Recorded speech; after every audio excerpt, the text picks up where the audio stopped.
Hello, everyone. Welcome, welcome. This is Tuesday's training.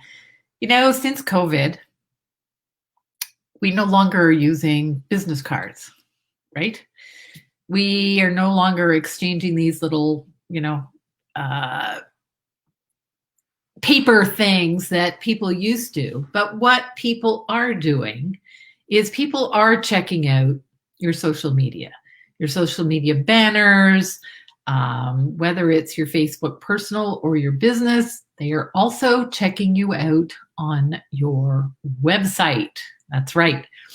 And so many entrepreneurs have neglected their websites, and I know for a fact that that was my personal thing. I think, oh my God, it's going to be such a big problem to change it. And so I neglected, I pushed that project aside over and over and over again. But here's the thing about websites. We need to keep them current, especially now. They need to be current. They need to reflect who you are. They need to reflect your business. And so I'm going to share with you 7 different areas where you can change your website to make it a client attracting machine. And here's the thing.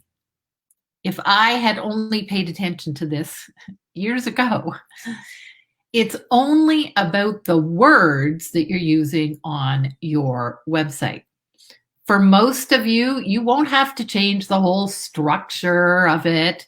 It's probably good the way it is. Yes, you may have to move some things around, but the big thing is about changing the words. And words don't cost a lot to change. And many of you might be able to do this on your own. You might be able to change the words on your own. So I'm just checking my notes here. So the other thing is I want you to make sure that you have what is called a landing page or a specific page for your freebie or your lead magnet. Okay. So here's the first of 7 things that you can change on your website. Many people consider their lead magnet, they don't think that they have to sell it. They don't think that they have to sell it. Hey guys, thanks for watching. I'm a website neglector. Hey, awesome. Not sure who that is, but thank you for watching. So just because something on your website is free doesn't mean you don't have to sell it. And what I mean by selling it is you have to make sure that people understand that there's value in it. What are the benefits to them of getting your lead magnet? You have to sell it. If you are selling a free consultation, which I hope none of you do, I sell very often a growth strategy session. But I have a promise for my growth strategy session. And my growth strategy session promise is that during the 20 minutes of our talk, you'll uncover 3 roadblocks that could be keeping you from moving your business forward. And the number one thing you need to do to become a marketing rock star. So there's a promise. But even so, that is the sell. That's how I sell my free or complimentary discovery session. So make sure that your lead magnet or your discovery session, that you are selling it, okay? Make sure that you are creating value. Mistake number 2, most people try on their website to tell the world everything about what they do. Too much information, right? Too much information. Too much information creates clutter, creates chaos. You just need to address the biggest problem that your ideal client or your dream client faces. Okay.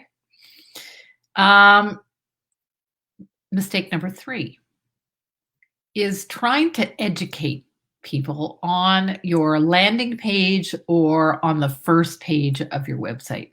So the last couple of weeks, I've been going to this different networking event. And there's a lot of direct sellers or network marketing people.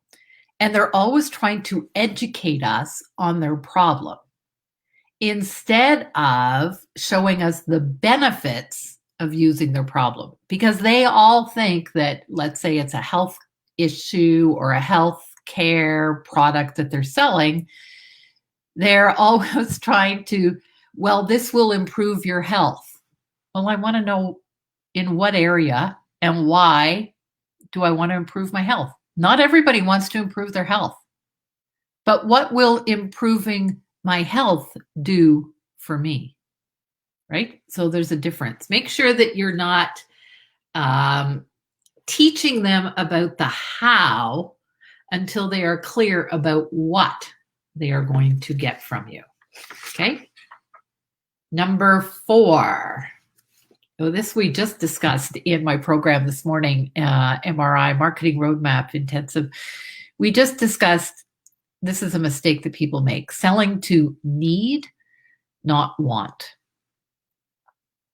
As an expert, you know that your clients will need something in particular, but they come to you wanting something else. So here's some examples.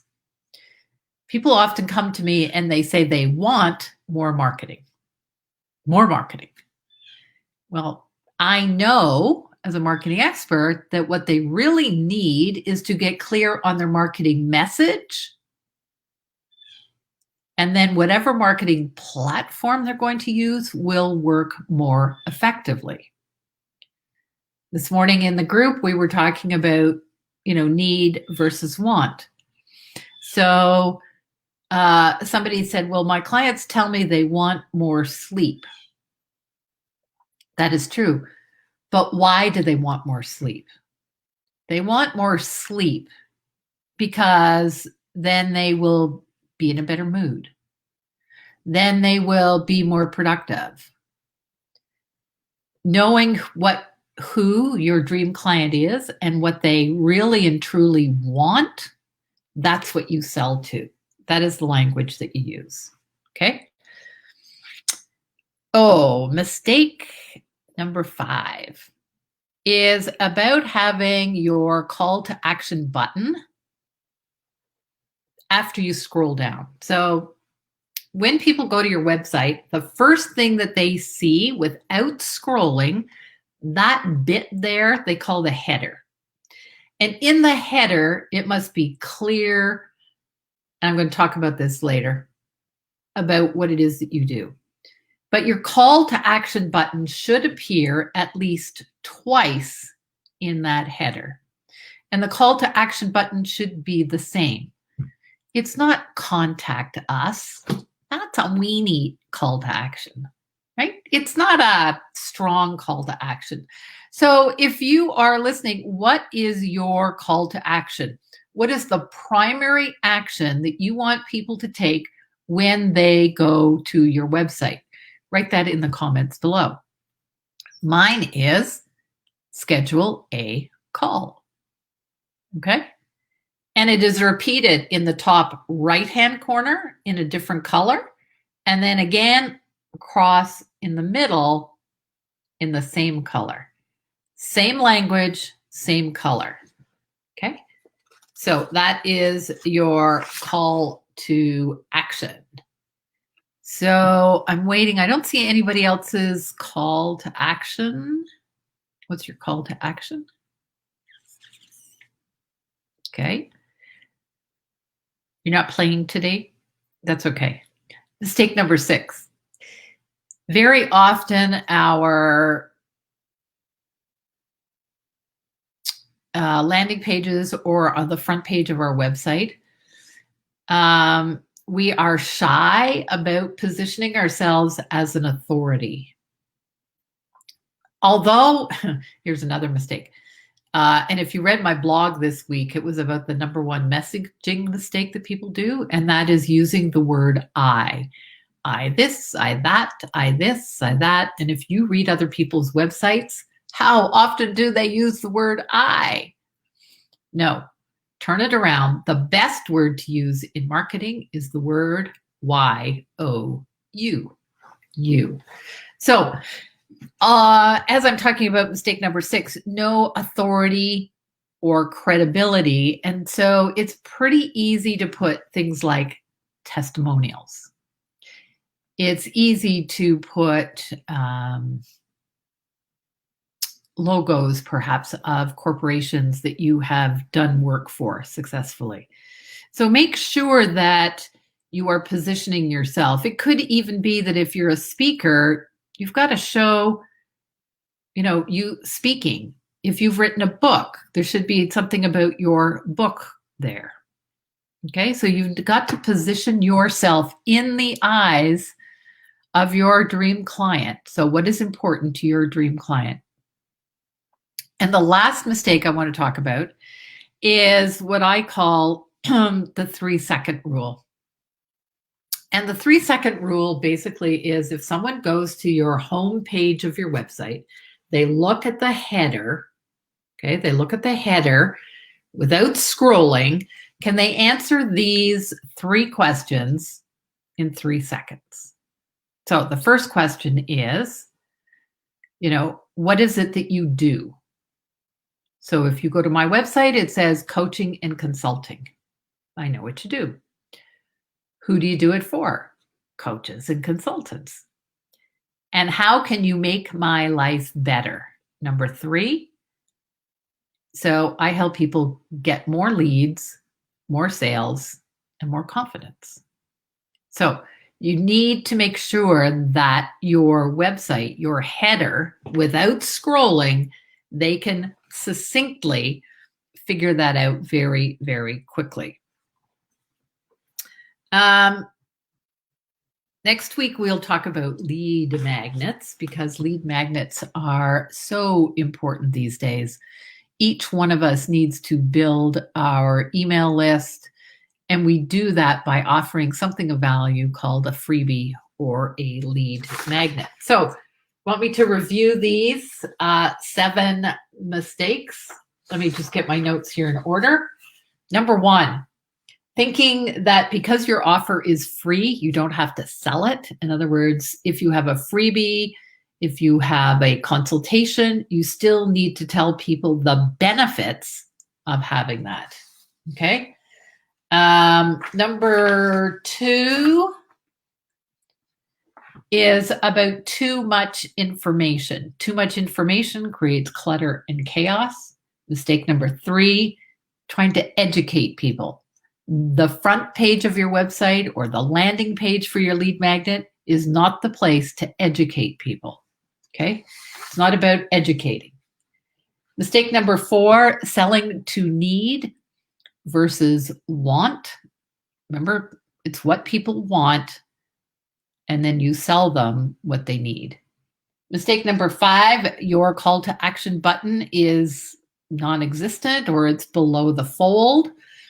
So the placement is a different color, a consistent call to action, top right-hand corner, and then sort of mid to bottom of your header. Same words, same thing. And number 6, no authority or positioning. So what have you got for testimonials? And number 7, make sure it passes the 3-second rule. Your header should be able to tell people what you do, who you do it for, and how you make their life better. So remember, your website should be a client attracting machine. It should be kind of like your business card used to be, right? You want people to check you out, know what you do, and say, I have to have that. And so that is the purpose of your website. I hope this has been helpful. Thanks so much for all of you who have been watching throughout this. Hashtag clients. And if you are watching the repeat or the replay, hashtag replay. If this has been helpful to you, and if you would like to revamp your website, I am in October going to relaunch a very, very interactive day called Website Makeover. And it is about me helping you go through the wording or the wireframing of your website. So if that is of interest to you, then hashtag website makeover, and I'll be in touch with you when we decide to launch. Thanks so much, everybody. Tuesday's training, 1 o'clock-ish on Tuesdays. Good. Thanks a lot, guys. Take care. Bye for now.